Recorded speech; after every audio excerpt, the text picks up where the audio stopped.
ఈ ఉన్న ప్రభుత్వం ఒక బ్రోకర్ తనం చేస్తుంది. ఉన్న మేడ్చల్ మున్సిపాలిటీలో ఖాళీ స్థలాలు ఉంటే అవి తీసుకొని ఆక్రమించుకొని ఒక రియల్ ఎస్టేట్ వ్యాపారం చేయాలన్న ఉద్దేశంతో ఈ యొక్క జిహెచ్ఎంసీలు కలుపుతారు.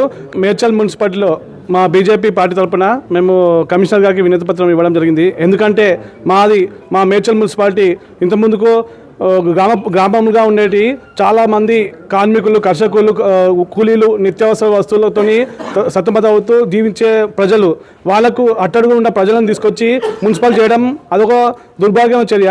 ఆ మున్సిపాలిటీని అభివృద్ధి చేయకుండా ఇంతకుముందుకున్న టీఆర్ఎస్ ప్రభుత్వం 10 ఏళ్ళు పరిపాలించి ట్యాక్స్ వసూలు చేసుకుంటా, డబ్బులు వసూలు చేసుకుంటా ఇప్పుడు అదే మున్సిపాలిటీని తీసుకుపోయి జిహెచ్ఎంసీ కలిపారు. మేము దీన్ని చాలా తీవ్రంగా ఖండిస్తున్నాము.